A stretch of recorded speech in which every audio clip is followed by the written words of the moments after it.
Hi అండి, welcome back to my channel Brindavanam. ఈరోజు సరికొత్త రెసిపీ అనమాట. సరికొత్త అంటే ఎప్పుడు నాన్ వెజ్ చేస్తూ ఉంటాం కదా. ఈరోజు నేను వెజిటేరియన్లోకి వచ్చాను అనమాట. ఫస్ట్ టైం వెజిటేరియన్లో ఏమనుకుంటున్నారా, దొండకాయ ఫ్రై అనమాట ఈరోజు చేసేది. అయితే దొండకాయ ఫ్రై అంటే నాన్ వెజ్ తినని వాళ్ళు కూడా నేను చెప్పిన విధానం చేస్తే చాలా టేస్టీగా ఉంటుంది, బాగుంటుంది, తినొచ్చు. ఎందుకంటే కార్తీక మాసం అప్పుడు మా ఇంట్లో నాన్ వెజ్ ఉండదు కదా. ఆ టైంలో ఏం చేస్తామంటే దొండకాయ, బెండకాయ ఇవి ఫ్రై చేస్తూ ఉంటాను నేను. అప్పుడు చాలా బాగా తింటారు పిల్లలు కూడా, అక్క వాళ్ళు అందరూ. సో ఇప్పుడు వచ్చేసి దొండకాయ కర్రీ వండేటప్పుడు మెయిన్ మనం ఏంటంటే సెలెక్షన్ చేసేటప్పుడు దొండకాయలు చిన్నవి చూడండి. దొండకాయలు తీసుకునేటప్పుడు సన్నగా చిన్నగా ఉండే దొండకాయలు తీసుకోండి. మార్కెట్లో ఆల్రెడీ ఇవి పెద్దగా అయినప్పుడే వాళ్ళు కట్ చేస్తారు, హార్వెస్ట్ చేస్తారు. బట్ ఏంటంటే దొండకాయ చిన్నగా ఉన్న దొండకాయ, లేత దొండకాయ ఉంటుంది చూసారా, అది కూరకి బాగుంటుందన్నమాట, చాలా బాగుంటుంది. బట్ నేను ఈ దొండకాయలు 2 షాపుల్లో కొన్నాను.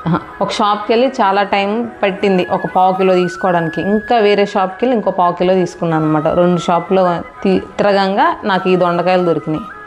సో ఇవి కూడా అంత బాగాలేవు, కొన్ని ఇంత పెద్దవి ఉన్నాయి, అంత టేస్ట్ అనిపించదు నాకు మాత్రం. పెద్ద దొండకాయల కన్నా చిన్న దొండకాయల కర్రీ చాలా బాగుంటుంది. సో ఇవి నేను ఎలా కట్ చేస్తున్నా అంటే, ఫస్ట్ అయితే మనకి కావాల్సింది ఏంటంటే దొండకాయలు. ఇందులో నేను ఆనియన్స్ వేయను అనమాట. ఆనియన్స్తో దొండకాయ ఫ్రై చేయను. వెల్లుల్లిపాయలు యూజ్ చేస్తాను. వెల్లుల్లిపాయలు ఒక 2 మిర్చి, ఒక 3 or 4 ఎండుమిర్చి, ఇవే అనమాట. నెక్స్ట్ తాలింపులు. ఫస్ట్ అయితే ఇవి ఎలా కట్ చేసుకోవాలో చెప్తాను. దొండకాయలు వచ్చేసి రౌండ్గా కట్ చేస్తారు కదా, బట్ నేను ఏంటంటే నిలువుగా కట్ చేస్తాను అనమాట. నాకు నిలువుగా దొండకాయ ఫ్రై అయితేనే ఇష్టము. ఇంకోటి ఏంటంటే కొంచెం దోరగా పండిన కాయలు అసలు పెట్టకండి. దొండకాయ కర్రీ ఇదే అని కాదు, ఫ్రై అని కాదు, దొండకాయ కూర వండేటప్పుడు దోరగా పండింది లేకపోతే పండిన కాయ పెడితే టేస్ట్ బాగుంది కర్రీ. ఇక లేదు పడేయటానికి మనసు రావట్లేదంటే మాత్రం ఇక నేనేం చెప్పలేను, మీ ఇష్టం. సో వీటిని ఇలా బారుగా కట్ చేద్దాం. ఒకసారి రండి ఎలా కట్ చేయాలి చూద్దాం.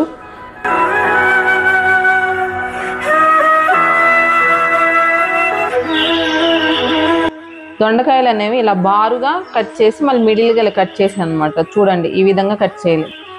దొండకాయలు మంచిగా ఈ విధంగా కట్ చేయాలి. నెక్స్ట్ వచ్చేసి ఒక 2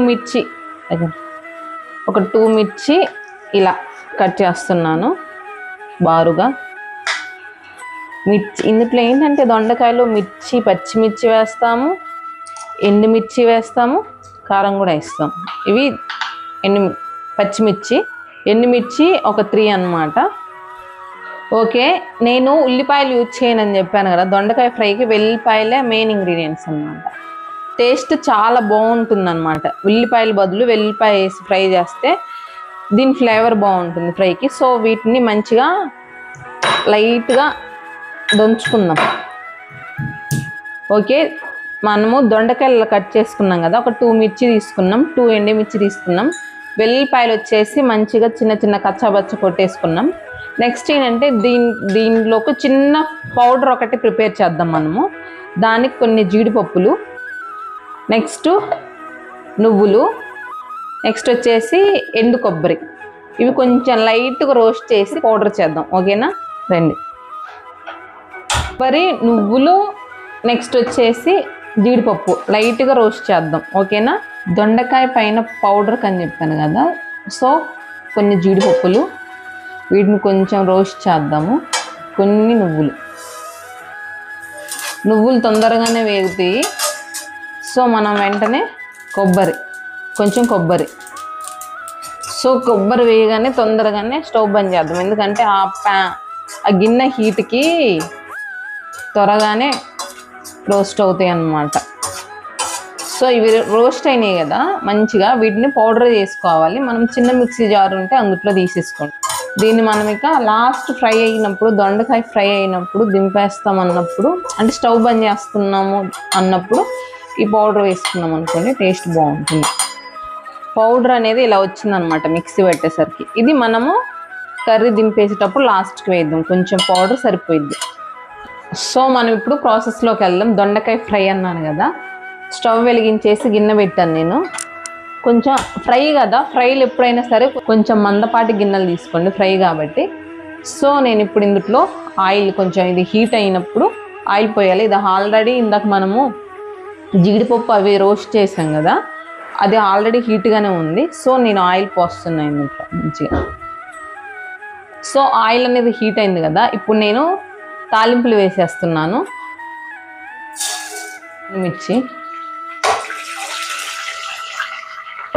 ఎండుమిర్చి వేసేసాను, వెంటనే పచ్చిమిర్చి, నెక్స్ట్ వచ్చేసి ఇందులో వెల్లుల్లి. ఉల్లిపాయలు వేయట్లేదు కాబట్టి అల్లం వెల్లుల్లి ఎక్కువనే వేసాము. టేస్ట్ అయితే చాలా బాగుంటుంది. దొండకాయ ఫ్రైలో చాలా వరకు పల్లీలు వేస్తూ ఉంటారు, కొంతమంది పల్లీలు వేస్తూ ఉంటారు కదా, మనం పల్లీలు వేయట్లేదు కాబట్టి నేను తాలింపులు ఎక్కువ వేస్తాను అనమాట. అందులో పచ్చిశనగపప్పు ఉంటుంది కదా, అది పప్పుగా కొంచెం గట్టిగా క్రిస్పీగా బాగుంటుంది అనమాట ఫ్రైలో. సో ఇప్పుడు ఆల్రెడీ మనము తాలింపులు వేసిన తర్వాత ఎండుమిర్చి, పచ్చిమిర్చి, నెక్స్ట్ వచ్చేసి వెల్లుల్లిపాయలు పెట్టేసాం కదా, చాలా బాగుంటుందండి. అంటే నాన్ వెజ్ తినని వాళ్ళకి దొండకాయ ఫ్రై, బెండకాయ ఫ్రై, అవి నెక్స్ట్ ఆలు ఫ్రై, ఇవి చికెన్ లాగా చేసుకోవచ్చు అనమాట. చాలా బాగుంటుంది టేస్ట్ కూడా. సో నేను అంటే నాన్ వెజ్ తినకూడదు అన్నప్పుడు నేను వాటిని ఫ్రైస్ ఎక్కువ చేస్తూ ఉంటాను అనమాట. టేస్ట్ బాగుంటుంది, మీరు కూడా ట్రై చేయండి. సో నేను ఇప్పుడు కొంచెం ఈ కలర్లో వెల్లుల్లిపాయలు ఈ కలర్లో వచ్చినప్పుడే పెట్టేస్తున్నాను దొండకాయలు అనమాట. ఎందుకంటే ఫ్రై కదా, అప్పుడు కూడా కొంచెం కుక్ అవుతాయి. ఇప్పుడు నేను ఇందులో ఏం చేస్తున్నా అంటే దొండకాయలు వేసేస్తున్నా.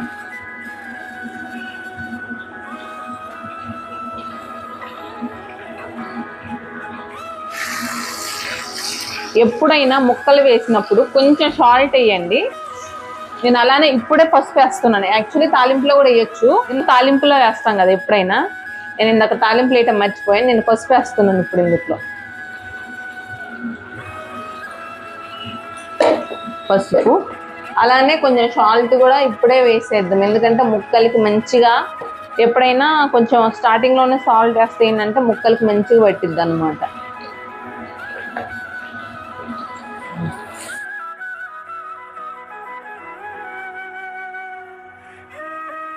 ఒక్కటైతే చెప్తాను, నేను దొండకాయ కర్రీ వండేటప్పుడు ఎప్పుడైనా లేత దొండకాయలతోనే వండండి, అప్పుడు కర్రీ చాలా టేస్ట్ ఉంటుంది. అంటే పండడానికి రెడీగా ఉన్నాయి దూరకాయలు, వాటితో దొండకాయ కర్రీ చేసుకోకండి, అంత టేస్ట్ ఉండదు అనమాట. ఓన్లీ అంటే మనము ఒక 8, 7 అలా ఉన్నప్పుడు 2 అవి ఉన్నా సరే వాటి ఫ్లేవర్ అవి చూపిస్తూనే ఉంటాయి. అసలు మొత్తం లేతకాయలతో ఒకసారి చేసి చూడండి, అసలు ముదిరి వేయకుండా టేస్ట్ బాగా వస్తుంది అనమాట దొండకాయలు. సో నేను ఇది సిమ్లో పెట్టట్లేదు, హైలో పెట్టే మంచిగా ఫ్రై చేస్తున్నాను అనమాట, సిమ్లో పెట్టకుండానే. కానీ కొంచెం దగ్గరుండి మనం కలుపుతూ ఉండాలి. ఒకసారి రండి, మంచిగా ఫ్రై అయినాయి అనమాట దొండకాయలు చూడండి, మంచి కుక్ అయినాయి. సో ఈ టైంలో ఏం చేస్తానంటే నేను కారం వేస్తా, కొంచెం కారం పొడి కొంచెం తక్కువనే వేస్తున్నాను, ఎందుకంటే ఆల్రెడీ ఇందులో మనము ఎండుమిర్చి వేసాం కాబట్టి కారం కొంచెం లైట్గానే వేస్తున్నాను నేను.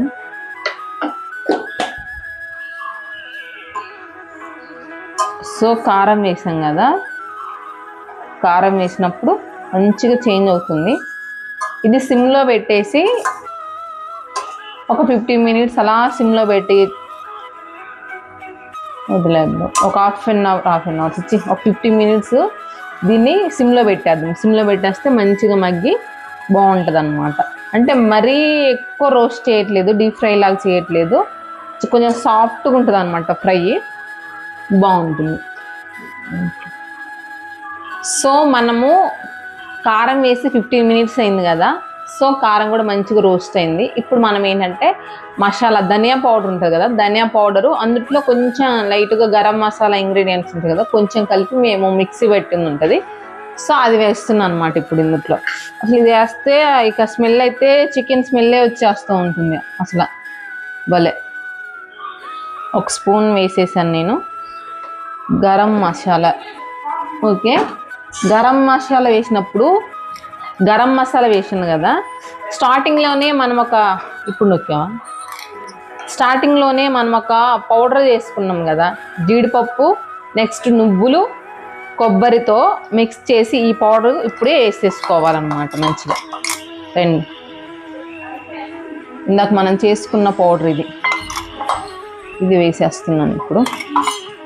సో ఇది వేసేసాం కదా పొడి, ఇప్పుడు లైట్గా ఇలా కలిపేసుకోవాలి.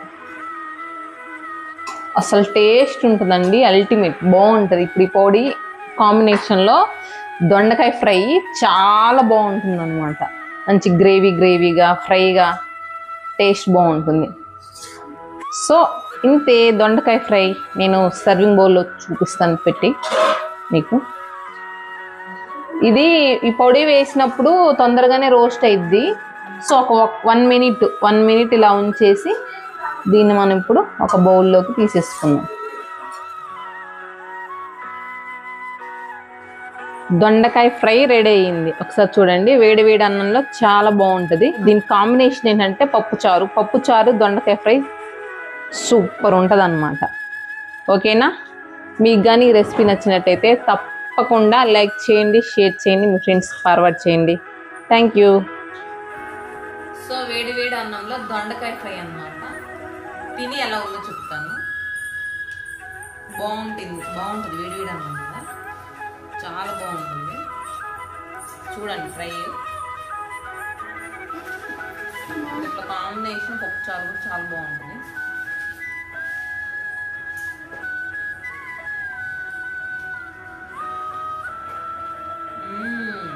బాగుంది.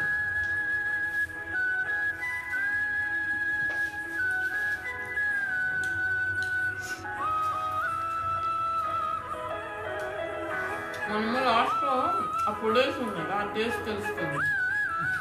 వీడియో కూడా తప్పకుండా మీ ఇంట్లో ట్రై చేయండి.